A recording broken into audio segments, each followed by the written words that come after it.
BFM Business, midi, l'heure H. L'invité.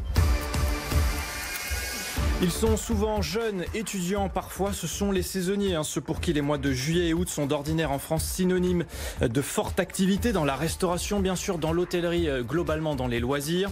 Mais cette année, ils font les frais de la crise. Bonjour Thierry Grégoire. Bonjour. Merci beaucoup d'être avec nous sur BFM Business. Vous êtes le président de l'UMIH Saisonnier, l'Union des métiers et industries de l'hôtellerie. 500 000 emplois saisonniers ont disparu au premier semestre. Est-ce que cette crise de l'emploi saisonnier peut ralentir pendant l'été ?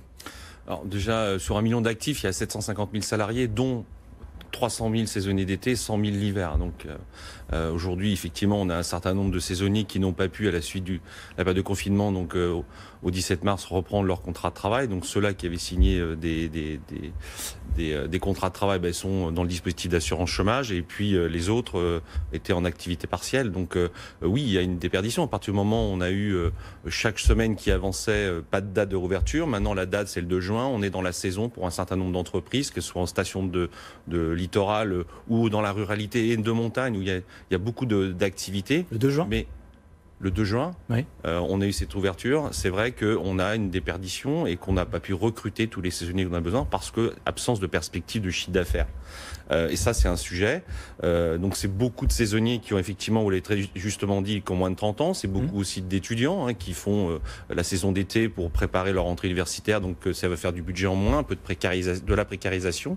Donc, aujourd'hui, on a, alors, inquiet, oui, bien sûr, on est dans un tourbillon qui fait que les perspectives sont extrêmement difficiles, compliquées, et on navigue à vue dans nos perspectives d'activité. Donc on n'a pas pu recruter les 300 000 saisonniers. En tout cas, on a au moins 50% d'entre eux qui sont soit dans l'activité partielle, puisqu'ils avaient déjà signé leur contrat, ou sont dans l'assurance chômage. C'est pour ça qu'on a demandé une prolongation de l'activité partielle jusqu'au 31 décembre dans un premier temps. On va revenir dans un instant sur ces aides qui continuent d'exister, bien sûr, aussi notamment pour les saisonniers. Donc, il faut intégrer les saisonniers là totalement à la reprise économique. Un été sans saisonnier, c'est un été sans hôtel, sans restaurant, sans café, sans lieu de loisirs, en tout cas, sans les capacités d'accueil qu'ils peuvent avoir lorsqu'il y a un nombre normal de saisonniers, j'ai envie de dire. Mais le plan de relance, il devrait intégrer tout le monde, saisonniers compris.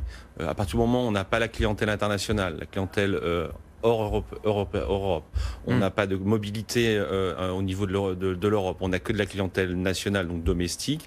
Il est évident qu'on n'a pas pu embaucher tous les contrats de travail. Ça veut dire qu'il faut d'abord protéger l'entreprise, parce que ces contrats de travail sont attachés à l'entreprise. Donc, ça veut dire protéger toutes les entreprises. Ça veut dire mettre en place l'activité partielle, certes jusqu'au 31 décembre, mais la compléter avec l'activité partielle longue durée, avec des dispositifs de formation, et même aller plus loin. On a bien, le président de la République a bien étendu la protection des intermittents du spectacle jusqu'au 31 août 2021. Il faudra probablement aller au moins jusqu'au 31 mars pour pouvoir faire en sorte de conserver tout ce personnel, nos salariés qualifiés, pour ne pas les voir rester au chômage et leur donner la possibilité de se former le temps qu'il y ait moins d'activité. Donc tout ça, c'est des dispositifs qui doivent être absolument intégrés dans le plan de relance. Protéger l'entreprise, c'est protéger les salariés. À partir du moment où on a moins d'activité, il est évident qu'on est obligé, en tant que chef, d'adapter la jauge et d'avoir moins de salariés saisonniers. Et donc intérim, CDD, tout le monde est concerné ? On a très peu d'intérim dans notre secteur. C'est exclusivement des salariés saisonniers et quelques contrats dits d'extra pour 10% d'entre eux. Mais 65% de nos contrats sont en CDI. Donc c'est d'abord protéger tous les salariés, quelle que soit la nature du contrat. La plateforme de recrutement CAPA enregistre cette année davantage d'inscriptions d'étudiants, peut-être aussi parce que avec la crise épidémique, il n'y a pas eu le bac, donc il n'y a pas eu d'épreuves, donc on a eu plus de temps pour chercher du travail, essayer de se faire de l'argent. Donc cette année, en plus, encore plus de demandes, probablement, et moins d'offres. Oui, c'est vrai que justement, les gens ont eu le temps, la disponibilité pour pouvoir chercher. Alors, ça peut être aussi assez paradoxal. Beaucoup de nos entreprises, alors nous avons aussi des hôtels-restaurants qui sont fermés encore aujourd'hui, qui ne dépendent pas de l'activité tourisme-loisir. Je pense à toutes celles et tous ceux. Et à Paris, 80% des hôtels sont fermés, dépendent du tourisme d'affaires. Donc ceux-là sont complètement à l'arrêt. Mais c'est vrai que nous avons aussi des besoins, et certains territoires, on n'arrive pas à trouver de salariés saisonniers parce que, justement, certains préfèrent aussi, il y a la peur de reprendre un contrat de travail, de dire est-ce que je vais perdre mes droits au chômage. Et donc tout ça, je pense qu'il y a aussi une parole politique très forte qui doit rassurer pour que l'emploi soit absolument préservé. L'emploi, c'est l'entreprise et le salarié. J'ai vu que vous estimiez à l'UMIH que 3 saisonniers sur 4 pourraient trouver un emploi pendant la période estivale. Ça resterait malgré tout un bon score, étant donné le contexte. Ça serait le scénario le plus optimiste, la 75% des salariés saisonniers ont un contrat de travail entre le 1er juillet et le 31 août. Ceux qui étaient ceux qui étaient pris normalement en avril-mai n'ont pas eu de contrat, mais ce serait plutôt un bon score. Effectivement, ça veut dire aussi que on a une population française qui consomme dans nos établissements, se réapproprie leur lieu d'hôtellerie. Ça y est, on commence à retourner dans les restaurants. Ils ne vont pas à l'étranger, donc beaucoup ont pris la décision de ne pas aller à l'étranger. On voit bien aussi dans certains types de restauration, certains territoires, même un meilleur prix moyen, une meilleure consommation. Les gens prennent leur temps, ont envie de se faire plaisir. Donc tant mieux, c'est des signes aussi positifs. On ne peut pas être tout que négatif et voir les choses tout noires. On voit bien que malgré tout, il y a une envie de consommation. Et c'est extrêmement important de maintenir cette envie de consommation auprès des Français. On parlait des aides, revenons là-dessus, parce que c'est au cœur de notre sujet aussi. Pour ceux pour qui le travail saisonnier représente la principale activité, c'est pour eux là que c'est quand même vraiment compliqué. Est-ce qu'ils bénéficient donc toujours d'aides spécifiques et est-ce que vous allez réussir à faire en sorte qu'ils continuent à en bénéficier jusqu'à ce que la situation s'améliore ? On a des salariés saisonniers qui font les 2 saisons, été, hiver. On a effectivement les dispositifs d'assurance chômage qui les protègent aujourd'hui. Mais il faut faire aussi attention à ceux qui vont arriver en fin de droit. Il y a l'activité partielle qui est extrêmement fondamentale et qui doit effectivement, qui est aujourd'hui couplée avec l'activité partielle longue durée.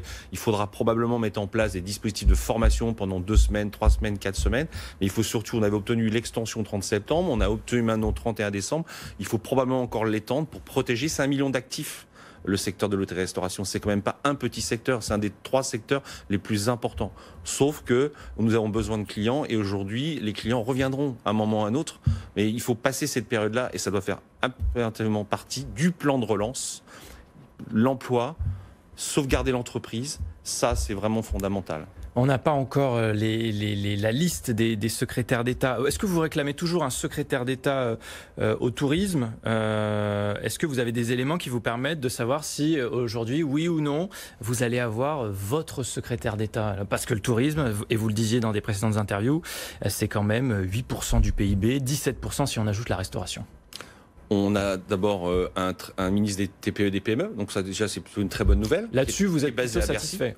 Oui, c'est très bien. En plus, c'est quelqu'un qui vient de notre monde, le monde de l'entreprise. C'est lui qui va s'occuper de vous là pour l'instant. Pour le moment à Bercy. Après, s'il y a un secrétaire d'État au tourisme, je pense qu'on en a besoin parce qu'avec l'ancien secrétaire d'État, Jean-Baptiste Lemoyne, nous avons eu d'excellentes relations. Et c'est vrai qu'on a fait un travail extrêmement important, notamment dans la promotion de la France à l'étranger. Et donc, on en a besoin. Vous l'avez dit, le tourisme, c'est pas que l'hôtellerie-restauration, c'est toutes les activités.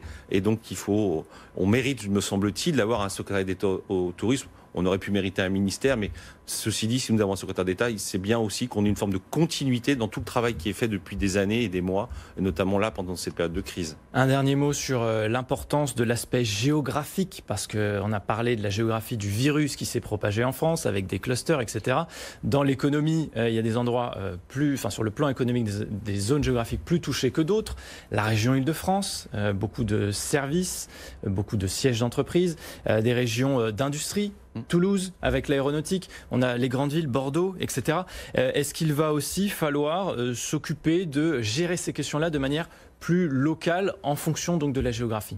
On a une activité très croisée, on parle beaucoup de tourisme de loisirs, mais je prends Toulouse que c'est là où j'ai aussi mes affaires. On est très dépendant de 2 industries qui sont l'industrie aéronautique, aussi l'industrie automobile, mais toute l'industrie événementielle, les congrès, les parcs d'exposition, tout ça c'est à l'arrêt. Oui, probablement il devra y avoir des focus sur des grandes villes, le tourisme d'affaires, Paris, Lyon, Marseille, Bordeaux, Toulouse. Probablement qu'il faudra aussi s'appuyer sur les collectivités territoriales exécutifs régionaux avec l'État, et tout ça, ça doit, je pense, un vrai travail de concertation, et il faudra, oui, effectivement, en tout cas, si on veut maintenir Toulouse, c'est 70 000 emplois directs, et l'industrie aéronautique, c'est quand même pas rien. Aujourd'hui, des groupes comme Airbus sont à l'arrêt, et indirectement, par ricochet et directement, vous avez des hôtels, cafés, restaurants qui sont encore fermés parce qu'ils dépendent de cette activité-là. Donc oui, il faudra avoir un soutien massif et dans ce plan de relance. Et donc, il faudra mettre tous les moyens pour sauvegarder un maximum d'emplois. Ce sont des emplois croisés et on ne peut pas, comme ça, tout perdre du jour au lendemain. On suivra tout ça tout au long de l'été et puis à la rentrée, bien sûr, parce qu'il y aura des rendez-vous très importants sur ces dossiers-là. Merci beaucoup, Thierry Grégoire, d'avoir été avec nous.